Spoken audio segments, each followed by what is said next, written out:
Hey, what's up guys? So this video that's about to play was supposed to be the unboxing, install tips and a review, but it was starting to get a little bit too long with just the unboxing and the install tips, so I'm going to do the review separately.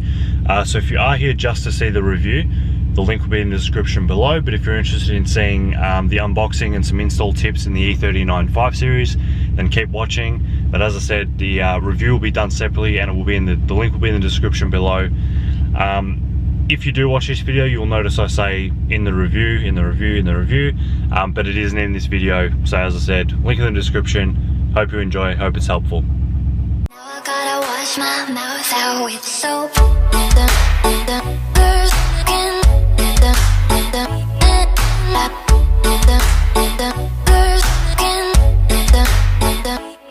Hello ladies and gentlemen and welcome. Today I'm going to be unboxing and reviewing the Eonon GA7201. This is the Eonon head unit for the BMW E39, which is the 5 Series. I've already got an Eonon unit in my car. I've had that for about 2 or 3 years. It's been really good. I only bought this one just as an upgrade. This one's running Android. My other one's running Windows CE, so this is Android 6. It's got a whole bunch more features, but we're going to get into them in the review. I'm also going to share some quick install tips. I'm not going to show the whole install because most of it is just removing trims on the car, and there's plenty of videos showing you how to do that kind of stuff. And the other thing is, because I already have the unit in the car, the installation is going to be a little bit quicker than if you were removing the factory unit. So let's get started with the unboxing. Alright, so this is the box it comes in right here. It was wrapped in a nice plastic, and we actually bought 2 of these. One's for my car, one's for a friend's X5. The X5 at the moment has a standard factory head unit in it, so we might actually show the full install on that car rather than mine. But let's get the unboxing done. Just gotta be careful with these boxes. I did cut my finger, they're really sharp on the edges there, so this thing popped out. I've already opened this to make sure everything's here as well, so yours might look a little bit different. When you open it, first thing is you'll be greeted with this packet here, and in this you'll find the CAN bus decoder, so that's what tells the car certain things so your steering wheel controls can work. It comes with the harness for the back and the plates to mount it, a few more little cables, and got a trim removal tool, which is pretty cool. Screen protector. Now Eonon threw in a free camera for me, so I've already got a reverse camera on the car, but they threw in this dash cam, front dash cam, which looks pretty cool, USB. So that just plugs in the back, and then you've got an app on the head unit that will actually record, so that's pretty awesome. The next is the actual unit, so let's get that out and have a look. It's awesomely packaged, I've got to say, and every time I've received an Eonon unit, I've got quite a few now because I've got the original one in my car, the one I put in my partner's car, put one in my dad's car, and we put one in my sister's car. They've always come nicely packaged. Let's get this out. So that's the unit right there. So just remember, when you do install this, these are pretty obvious, but you've got to remove these screws on top when you install the unit. I think it's just to stop the DVD tray moving around in transport. Yeah, very nice looking unit. Looks very factory, that's why I like it. And that's it. So there's another bag at the bottom here. And in this bag, there's some more leads. You've got the RCAs, GPS antenna, Wi-Fi antenna, and a whole bunch of other stuff. That will probably, USBs as well. We'll probably get into more of this as I do the install and as I do the actual review. So just before I get started, Eonon did me a really good deal on this because I've bought plenty of units in the past for friends' cars, my car, and I also did a review on my old YouTube channel that now has over 40,000 views, and I think I'm pretty responsible for a lot of their sales for that unit. So they did me a really good deal, but that isn't going to sway my review. I told them I'd do the review if they gave me a good price, and they did, but I'm not going to do a good review just for the sake of that. It's going to be a very honest review, just like my last one was.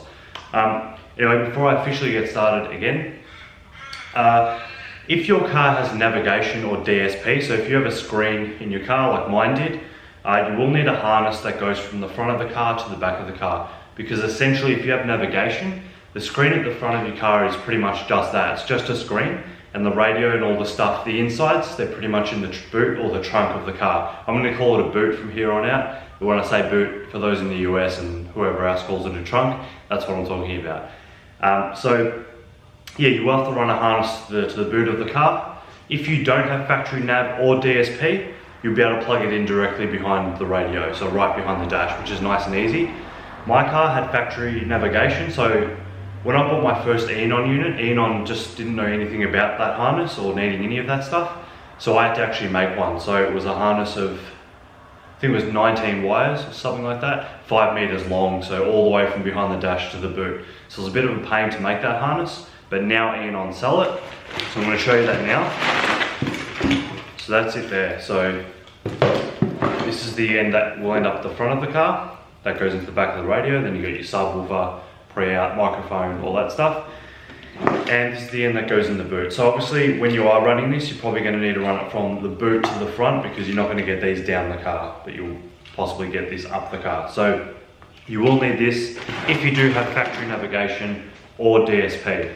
If you don't have that, like I said, it's very easy, plug and play right behind the dash. So mine, I need this cable. So what I'm going to do now is bring the car in and start getting it installed. I feel it coming out my throat. Guess I better wash my mouth out with soap. God, I wish I never spoke. Now I gotta wash my mouth out with soap. And judging by what my car told me, you might have seen in the video that I think I've got a blown brake light globe. But anyway, so I'm going to show you quickly the original Eonon unit, just very quickly how it looks in the dash, and then I'm going to get started. Alright, so this is the original unit right here. It's been really good. It's been a great unit. It's got GPS, everything on it. The only reason I bought this one, I did want an updated model, and this one did blow a speaker channel, so the front right speaker stopped working, but I did swap that to the rear, and it was actually the head unit. We did some testing, it was actually the head unit, but like I said, had it for a few years. It was pretty cheap. I think I only paid maybe a few $100s for it at the time, 2 or 3 years ago, and it's been really, really good. Probably the best thing I've bought for this car. So I'm going to get started. I'm going to share some tips of the install along the way, and hopefully it all goes to plan. And just quickly, I'm going to show you what I mean by the plugs being in the boot. So behind here, if you've got navigation or DSP, you'll have all of this stuff. So this here is the harness that I made originally, that comes from the head unit all the way and plugs into this. So originally the car plugged into this unit under here, now it plugs into the actual head unit at the front. So, but it is quite easy to work out. If you do have DSP, there will usually be a button on your radio that says DSP, or somewhere in the settings there'll be an option for DSP. And navigation's pretty obvious if you have that disc unit in your boot, or you have the option for navigation. It's pretty easy to work that out. So what I'm going to do now is take some interior pieces out so I can run that harness all the way down the car. What I'm going to do as well, I'm going to leave, I can't use the original harness because I think the pins might be different on the new radio. And the other thing I'm thinking is I like the one that Eonon made as well. It's much more professional. I'm going to try and leave my original one in there if it fits, because then if anything goes wrong with this unit, I can just swap my old one back in and out if I ever need to. I hope that never happens, but just in case. Alright, so this is where I'm at so far. I've pulled back some of these trims. Now I'm going to have to take the back seat out so I can run this harness through there. Alright, so the hardest part of this install is actually getting the cable from the boot section into the cabin, so just past the rear seat. So what you want to do is take out the bottom half of your rear seat. It's very easy, it just pulls up. I've already got that out. And you can take the whole back off as well. There's some bolts just in the sides. But I've only taken off one side because there's more than enough room. And a little tip for those, this may help heaps. If you look there, not sure if you can see, but there's actually a hole where the cabling comes in from the boot. So I've tucked this yellow tongue, is that what I call it, this cabling through the hole. I've taped up the new loom, and with a bit of luck we should be able to pull that through into the cabin. This would have been easier if I just pulled the whole back seat out and made myself some room, but I just want to see if I can do it without pulling the whole back seat out. Another thing, while you're doing this kind of stuff, it is a good time to vacuum all the little crevices out like this, because there's just wrappers and crap everywhere. So before I put this back together, I'm going to give this a nice vacuum and clean out. And another reason why this is so much harder for me than it probably will be for you, as I said, I'm leaving the original loom that I've made in the car, so that's this here. So it does take up a lot of space in that hole, so it's hard trying to get the plugs and stuff through, but it will come through. It's just going to take a little bit more persuasion. Alright, it's all through. So now what I'm going to do is pull this out as far as I can, so I've still got room to plug it in the boot. And then we're going to need to run it through behind all these. These are pretty easy to take off. From here on out, the job's pretty easy. This is probably the hardest part. I just hope that I do have enough room in my seals. Or down here, I just hope I have enough room in there with the original loom to run the new one as well. So right now I can take this off and just start pulling the cable through and then wiring it to the front of the car. Alright, so I've pulled all the slack of these cables into the car. Just make sure you don't pull it all the way so it ends up back there, or you'll never get it plugged in here. So leave it back here, make sure you leave a bit of slack, plenty of room to play with. Another thing I forgot to mention before, you won't be using all of these. It depends on the connector type. Mine's this one, the round pin. Wait till it focuses. Yep, that's mine, the round pin. And some of them have the flat pin like that. So you do get both on the end, which is awesome, so that's all good. Alright, I'm going to carry on and feed that cable to the front of the car now. Alright, so this part's pretty damn easy. This little plastic piece that was here just pulls out. There's just some clips, very easy. Pulls out, you pull your rubber seals up, and then this just pops off, so you can then run your cables all nice in here. So I don't know if I'm going to have enough room with the original loom. If I don't, I'm going to pull it out, but I really want to keep it there just in case. One more thing just before I carry on. If you think you're going to be running, you know, aftermarket subwoofers or amps or anything like that, reverse camera, make sure you run all that stuff now so that you can just plug it in. I already have a subwoofer, so that cable's already ran down the car, the RCA cable and the remote wire.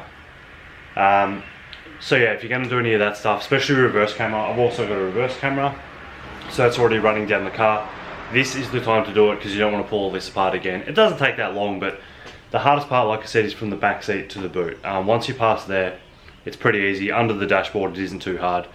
I'm still hoping I've got enough room to fit both looms. It is getting a bit tight at the front of the car, but I think I'll be alright. Alright guys, it's literally been like 1 minute, maybe 2 minutes since my last little clip, and I've already ran it to the front of the car. So it is right now. It's in my passenger footwell, just there. And then what I'm going to do in the E39, it's very easy. I'm going to run it through the kicker here, and then under here there's a panel that just pulls down, and it'll run straight over to the back of the head unit. So the cable actually did fit very nicely in there, even with my original harness. Not original harness, but the one I made for my last Eonon unit there. So I'm nearly home, guys. Let's see how this goes. And another little quick tip, sorry I keep interrupting, but I keep thinking of these little tips. Before you put the whole car back together, make sure you test it. Test the head unit out of the car, so just have all the wires out of the dash. And yeah, because if something's wrong, you don't want to pull the whole car apart again. So I'm nearly there. I'll let you know once I've got the head unit plugged in the front, and we'll do some testing. Alright, so I've got my cables run up here. They're about to come through. I'm going to take the original unit out now so I can fish the wires through. I'm also going to take some photos behind here to make sure that all the connections are back together and they're in the right place. So I do have lots of wiring down here because, like I said, I've got the original, or the harness I made for this head unit, the new harness, I've got an amp RCA cable for the subwoofer, and all this here. I do have a module in the car that can control the lighting from the remote, so the headlights stay on for a certain amount of time and all that stuff. That's what that is. This interior is very, very easy to pull apart, I've got to tell you. Extremely easy. So I've run it all the way down. Like I said, just going to pull this one out now and fish my wires through. Alright, so I'm just about to release the unit. Please forgive me, it is an absolute mess behind this unit because Eonon originally just gave you all the cables that were already connected, even if you weren't using them, so they're all there. The new one looks like you only plug in what you're going to be using, which is kind of cool. And I did have to, this is an absolute mess as well, because like I said, this did blow the front right channel, so I flipped my fronts to the rear, so that's what all this is all about here. So it is an absolute mess. Thankfully though, I can pull all of this out now and fish my new wires through. And like I said, I'm just going to take some photos of this to make sure I've got everything I need, and should be nearly done. And just quickly before I continue, the original Eonon units, the older ones, they had an iPod connector, so you could plug your iPod in. I've got a converter here so I can use it with my iPhone 6. I love that feature because it charges the phone and allows you to play the music through it. But now none of the newer Eonon units come with the iPod plug. They said something about not being able to decode the signal or something like that, but I strongly think it was probably more of a legal thing, like Apple might have threatened them to sue, because companies are supposed to pay royalties to Apple whenever they use their plug. So probably makes more sense to me, but none of the units I've found for these cars, like Dynavan, Eonon, there's quite a few other little brands, none of them had iPod cables anymore, so that's the one reason I didn't want to get a new unit, because I love that. But apparently the new unit will still charge the iPhone, and the Bluetooth, you can use the Bluetooth to listen to music and stuff like that. The Bluetooth sound quality in this unit for playing music wasn't the best, so that's why I loved plugging it in. But apparently the new one, I think it's Bluetooth 4 it has, so apparently it's really good for music, so we'll see how that is anyway. I'm going to miss the iPod cable, but the other features just make it a lot more worth it. So I'm still pulling this out, and I'll have the new one in very soon. So another thing to remember when installing these units is you will have a GPS antenna to install. My original one was installed just on top of my cluster, so it's hard to see that, but I'll just pull that down to get the original one out. I'm going to put the new one in. You don't have to put it there. We just put it there when I originally installed the unit, because I had a lot of the car already apart. But you can just tuck it up over here, like under the dash, or some people like to actually run them up here and stuff, but I've got awesome reception just doing it where I had it. So anywhere should be okay. If you're not getting reception, try and move it around, make sure it's plugged in, but I've had really good reception there, so I'm going to leave it there. The Wi-Fi antenna I'm probably just going to push over the other side, just above the glove box, because you only really need the Wi-Fi. The Wi-Fi doesn't have to, it's not like GPS or a phone tower where it has to be close to the sky or whatever. It's just got to be close to the device that's actually sharing the Wi-Fi, so it should be fine pretty much anywhere. Alright guys, this is the first boot. Just got it plugged in without anything else, just the power, just see if it works. All the speakers work.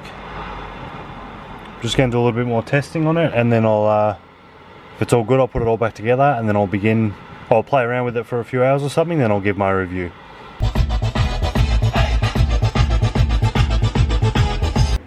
Alright, so as I said at the start of this video, the review is actually going to be a separate video. This one started to go for a little bit too long. So the review will be separate, and I'll put a link in the description below to the review. I hope you enjoyed this. I hope it helped you. I didn't go into massive detail about how to install it, but my friend has an X5 with DSP, so we're going to be doing a full install video on that car. So the E53 X5 is very similar to the E39 and the E46. They're a bit of a hybrid. So yeah, that should be fun doing that installation. But otherwise, I hope you enjoyed this video. Again, if you want to see the review of this head unit, check for the link in the description below. Thanks again for watching. See you soon.